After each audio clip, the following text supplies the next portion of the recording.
The moment everyone has been waiting for has arrived. After months of speculation, leaks, and theories that kept fans on the edge of their seats, the final trailer for the last episodes of Cobra Kai has finally been revealed. And it not only confirms some long-standing suspicions but also brought major twists that promise an epic conclusion to this journey. Since the end of Part 2, fans have been divided. Many believed that Quan might have survived, fueling theories that his death was staged to mislead enemies or that it was just an editing trick to create suspense. However, the final trailer has completely buried these speculations. One of the darkest scenes in the trailer shows Quan's funeral in South Korea, where his body is cremated following traditional rites. For those who still had doubts, this scene serves as definitive confirmation. He will not be coming back. But now the question is, what does this loss mean for the story? Quan's death impacts far more than just his absence in the tournament. He was a key figure in Kim Dae-eun's Korean dojo, and his death likely led his teammates to withdraw from the competition, leaving a void in the Sekai Taikai tournament. This forces the organizers to make a drastic decision,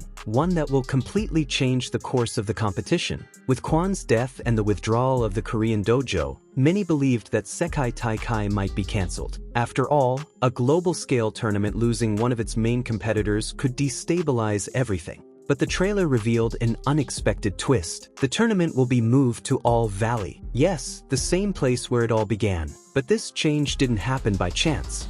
In the trailer, we see Gunter Brown, the organizer of Sekai Taikai, meeting with All Valley authorities to persuade them to host the competition. The real reason? Terry Silver is pulling the strings behind the scenes. In leaked footage from episode 11, it was revealed that Silver convinced Gunter Brown that bringing the tournament to the US would be a brilliant business move. But there's something even more suspicious. In one scene from the trailer, we see Gunter Brown attacking a member of the All Valley Committee.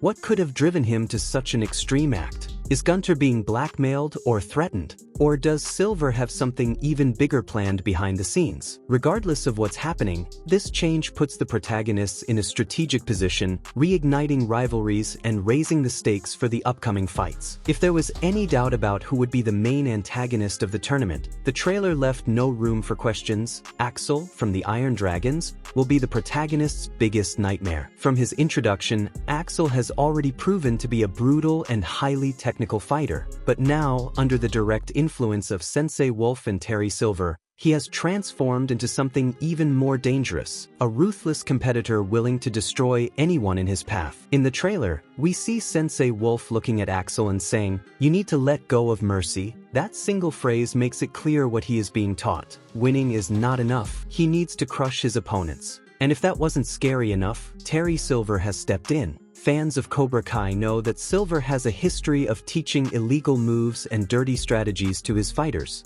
He did it with Daniel LaRusso in Karate Kid 3 and with Kenny in the previous season. Now, he's applying the same method to Axel. During a training session in the trailer, Axel breaks a wooden staff in half with a single strike. This isn't just training, it's a warning. Axel hasn't just gotten stronger, he's ready to break anyone who stands in his way. And the first victim of this new mentality will be Robbie Keane. If there was any hope that Robbie Keane could make it to the Sekai Taikai Grand Final, the trailer completely crushed that possibility. In one of the most brutal and impactful scenes, Axel severely injures him during the tournament, most likely breaking his leg, just like he did with the wooden staff during training with Silver. During the fight, Robbie will undoubtedly give his all, but Axel is ruthless. The trailer shows a brief moment where Miguel rushes desperately to help someone but is blocked by Chosen. Everything points to this moment happening right after Axel shatters Robbie's leg, forcing him out of the competition. With Robbie out of the tournament, a replacement is needed, and that's where Miguel comes in.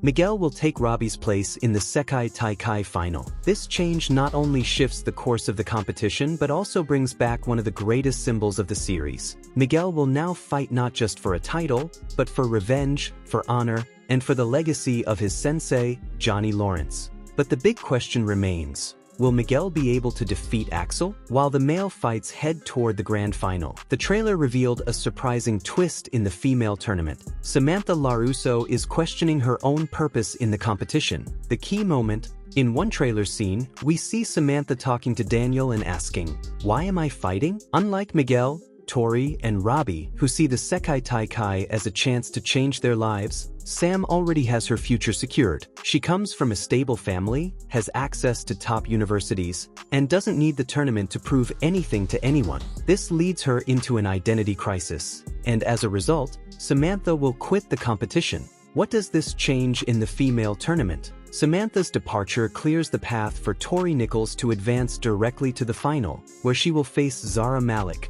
the fighter described as the fastest in the tournament. The detail that surprised fans. In the trailer, we see Samantha and Tori training together. This confirms what many already suspected. The two have finally moved past their rivalry and are now on the same side. Now, the question remains, will Tori be able to defeat Zara Malik and claim the Sekai Taikai women's title? The trailer revealed something that took everyone by surprise. The senseis will fight too. In the final moments of the trailer, it's confirmed that the tournament will feature a special category where the masters of the finalist dojos will also have to step onto the mat. And that means only one thing: Johnny Lawrence will face Sensei Wolf. Ever since the Iron Dragons emerged, it's been clear that their Sensei, Wolf, is not just a coach for talented fighters. He trains his students to be predators, to crush their opponents without hesitation.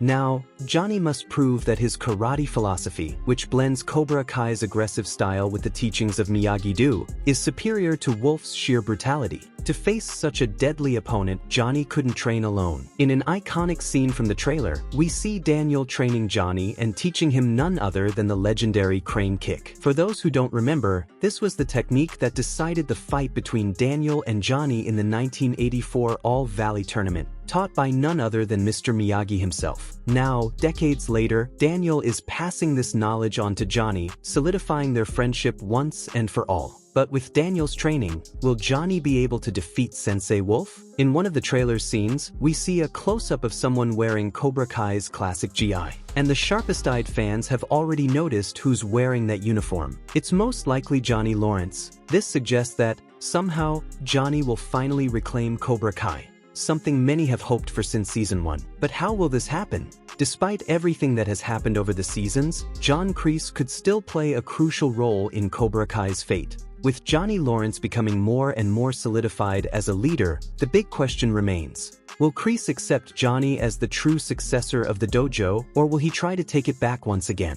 If Kreese truly lets go of Cobra Kai, it would mark the closure of one of the series' most important arcs. If this happens, Cobra Kai could finally find a balance between strength and honor, leaving behind the era of brutality and revenge. And one very interesting detail that went unnoticed. In the trailer, we see Tori wearing a uniform with yellow accents, something that harkens back to Johnny's original Cobra Kai from Season 1. Could this mean that Johnny will finally reclaim control of the dojo and rebuild Cobra Kai on his own terms? One thing's for sure: Cobra Kai never dies. After 6 seasons of rivalry, redemption, and epic battles, Cobra Kai is coming to an end. And the trailer gave us a glimpse of how this story will conclude, with a tribute to the journey that began all the way back in The Karate Kid, 1984. In the final moments of the trailer, we see Johnny and Daniel running together through the streets, followed by a crowd. For the most observant fans, this scene is a direct reference to Rocky II, where Rocky Balboa trains while being followed by a group of kids through the streets of Philadelphia. This scene represents something much bigger than just training. It symbolizes the ultimate unity between Johnny and Daniel. After years of rivalry, they have finally realized that it's not about winning or losing, but about teaching the true spirit of karate. It reinforces Cobra Kai's legacy. The dojo has gone through countless transformations throughout the series, but in the end, it returns to the hands of the one who truly understands it, Johnny Lawrence. Another moment that stood out was Johnny and Daniel inside Mr. Miyagi's classic car,